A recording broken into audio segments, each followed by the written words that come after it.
एक बहुत ही healthy oil की रेमेडी मैं आपके साथ ऑलरेडी शेयर कर चुकी हूँ, लेकिन उस वाले ऑयल में ना बहुत सारे इंग्रेडिएंट्स थे तो जो इजीली अवेलेबल कुछ लोगों के पास नहीं होते हैं। तो अगर उन्हें भी ऐसा हेल्दी सा ऑयल चाहिए ना, तो उनके लिए लेके आई हूँ मैं आज एक डिफरेंट तरीके का ऑयल जिसमें हम ऑनियन का इस्तेमाल करने वाले हैं।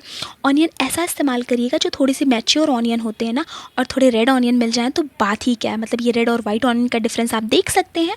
तो यहाँ पे मैंने 2 रेड वाले ऑनियन ले लिए हैं, मतलब प्याज ले लिए हैं। और इस प्याज को क्या करना है ना, ऊपर एक कट लगा देना है। कट लगाने के बाद बस नाइफ़ की हेल्प से, हल्की हेल्प से, ये जो इसके छिलके हैं ना, ये आपको उतार लेने हैं। बस छिलके उतारने हैं, ऊपर वाली परत बिल्कुल नहीं उतारनी है, क्योंकि अगर आप नाइफ़ की हेल्प से इसे डायरेक्ट कट करेंगे ना तो आपकी एक लेयर ऊपर से उतर जाएगी। तो इसलिए मैंने इसे हाथ से ही आसानी से धीरे धीरे हटा लिया है।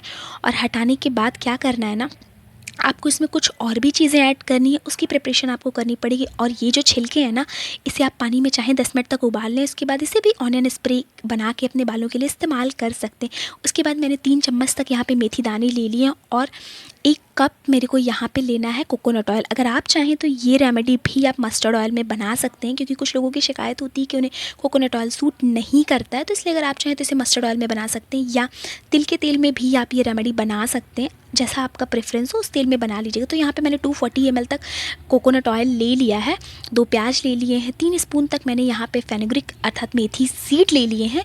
और उसके बाद ना क्या करना है, हमें ये जो प्याज है ना, इसे ग्रेट कर लेना है। यहाँ पे मैं इसे ग्रेट इसलिए कर रही हूँ क्योंकि मैं चाहूँ तो इसे ईजिली ग्राइंड भी कर सकती हूँ, लेकिन परफेक्टली बनाने के लिए थोड़ी मेहनत तो करनी पड़ेगी आपको। तो इसलिए मैंने इसे ग्रेट किया है, क्योंकि जब आप इसे ग्रेट करेंगे ना तो 80% तक तो ये ग्रेट हो जाएगा, लेकिन 20% प्याज ऐसे होते हैं ना जो लास्ट में बिखर से जाते हैं। तो वो बिखरे हुए प्याज को हमें नाइफ से छोटे छोटे टुकड़ों में कट कर लेना, और वही प्याज आपको बताएंगे कि आपका ऑयल कब परफेक्टली बन के तैयार हो गया। तो यहाँ पे मैंने ये अच्छे से ग्रेट कर लिया। और आप चाहें तो इस स्टेज में इसका थोड़ा सा मतलब जूस निकाल सकते हैं, और जूस निकालने के बाद अपने हेयर स्कैल्प में इस तरीके से लगा सकते हैं। और उसके बाद ना अपने फिंगर टिप से इसे मसाज देना है, नेल्स नहीं लगाने हैं।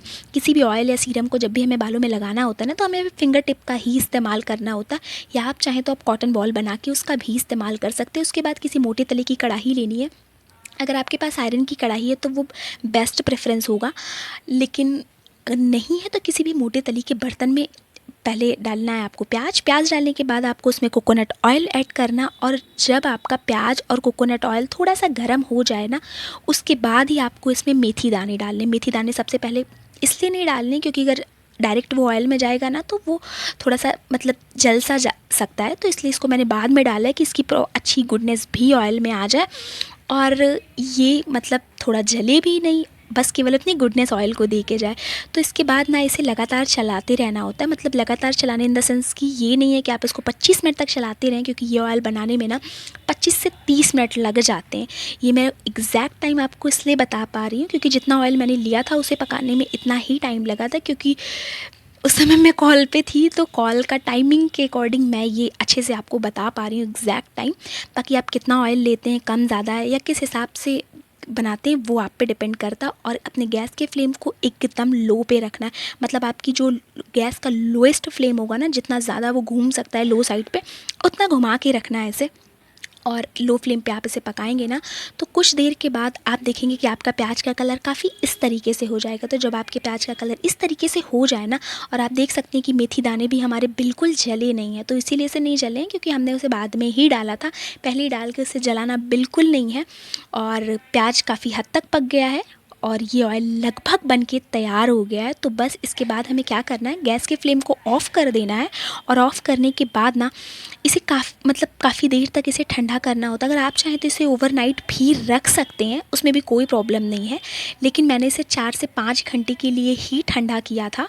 और ठंडा करने के बाद फिर आपको लेना है कोई कॉटन का कपड़ा, और कॉटन के कपड़े की हेल्प से इसे अच्छे से छान लेना। आप देख सकते हैं ना कि ये ऑयल मतलब ठंडा होने के बाद भी कितना मतलब लग रहा है ना कि ऑयल का बिल्कुल कलर वगैरह चेंज हो गया है। सारी जो प्याज की प्रॉपर्टीज़ होती हैं, मेथी की प्रॉपर्टीज़ होती हैं, ये ऑयल्स में आ गई हैं क्योंकि ऑयल ने कलर बिल्कुल बदल दिया है।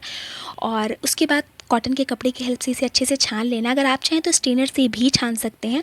कपड़े जिस भी कपड़े से छानिएगा वो कपड़ा साफ़ सुथरा डेफिनेटली होना चाहिए, इस बात का बिल्कुल ध्यान रखिएगा, क्योंकि आप बालों के साथ बिल्कुल रिस्क लेने वाली बात नहीं है। फिर आप बोलेंगे कि आपके ऑयल से हमारे हेयर फॉल होने लगे।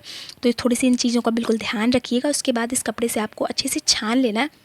और छानने के बाद ना, ये चूँकि कॉटन का कपड़ा है, मतलब जो सूती कपड़ा है, तो ये बहुत सारा ऑयल एब्जॉर्ब करके रखा है, तो इसे बहुत अच्छे से दबा दबा के इससे निकाल लेना है सारे ऑयल को। मतलब इसमें ऑयल बिल्कुल भी नहीं छोड़ना है, क्योंकि हमारी इतनी मेहनत से बने ऑयल को हम बिल्कुल कपड़े में तो नहीं वेस्ट कर सकते हैं ना।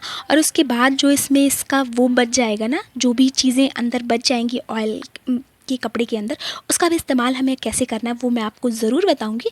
तो ये हमारा बहुत ही सुंदर सा और इफ़ेक्टिव ऑयल बन के तैयार है।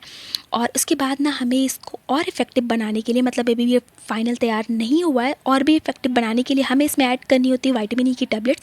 4 से 5 टैबलेट इसमें डाल दीजिएगा इतने ऑयल के लिए। बाकी अगर आप ज़्यादा या कम क्वांटिटी में बनाते हैं तो उसके हिसाब से आप मैनेज कर लीजिएगा। और उसके बाद फिर इसे किसी स्पून की हेल्प से अच्छे से मिक्स कर देना है, क्योंकि ये जो विटामिन ई की टैबलेट्स होती हैं ना, थोड़ी गाढ़ी सी में होती हैं, तो इस वजह से ये नीचे जाके जम जाती है।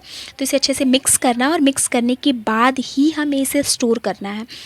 इसके स्टोरेशन के लिए हमेशा फ़र्स्ट प्रेफरेंस आप रखिएगा कांच की ही बॉटल, मतलब इसे स्टोर करने के लिए कांच की बॉटल का ही इस्तेमाल करिएगा। अगर नहीं है तब आप प्लास्टिक की बोतल का इस्तेमाल कर सकते हैं, लेकिन कांच की बोतल में आप इसे 4 to 5 मंथ तक रखेंगे, इसमें कोई प्रॉब्लम नहीं होगी। लेकिन प्लास्टिक की बोतल की गारंटी मैं नहीं ले सकती हूँ, क्योंकि आपके पास मैं जो भी चीज़ें लेके आती हूँ ना, उसे फुल रिसर्च के साथ लेके आती हूँ। मतलब पहले खुद उस पर काम करती हूँ, फिर आपको शेयर करती हूँ। और ये जो चीज़ें बची हुई ना, इसे दही के साथ ग्राइंड करके हेयर मास्क बना के लगा लीजिएगा। और उसके बाद ये ऑयल, ऑनियन का ऑयल बन के तैयार हो चुका है। लेकिन इसमें हम ये 4 से 5 लौंग इसलिए मिला रहे हैं क्योंकि किसी किसी को प्रॉब्लम होती है ऑनियन के स्मेल की, क्योंकि ऑनियन की स्मेल बहुत ही स्ट्रॉन्ग होती है। तो काफ़ी हद तक आपका ये लौंग जो होता है ना, ये ऑनियन की स्मेल को कम कर देता है। बाकी इसके और भी क्या बेनिफिट्स होते हैं वो मैंने स्क्रीनशॉट में साइड में लगा दिया है, आप चेक कर लीजिएगा, या आप गूगल चेक भी कर लीजिएगा। तो बस इस ऑयल को अपने हेयर पे लगाना है, 2-3 घंटे तक के लिए रखना है। उसके बाद किसी भी माइल्ड शैम्पू से हेयर वॉश कर लेना है, या मैंने आपके साथ जो शैम्पू की रेसिपी शेयर की है रीठा से ककाई वाले, उसके साथ भी आप वॉश कर सकते हैं। उसमें थोड़ा सा कोई अपना पसंदीदा शैम्पू मिला के, और ये मेरे दोनों ऑयल बन के तैयार हो गए हैं। वीक में मैं एक बार ये वाला ऑयल और एक बार ये वाला ऑयल लगाना ज़रूर प्रेफर करती हूँ।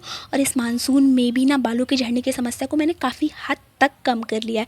बाकी आपको अपने न्यूट्रिशन पे ध्यान देना है, तो नींद अच्छी लेनी है, स्ट्रेस कम लेना है। तो इन सब चीज़ों की हेल्प से आपका बाल बहुत हेल्दी हो पाएगा। तो ये रेमेडी कैसी लगी कमेंट सेक्शन में ज़रूर बताइएगा, इसे ट्राई ज़रूर कीजिएगा, ये आपके बालों के लिए डेफिनेटली बहुत बेनिफिशियल होगा। तो thank you so much, have a good day.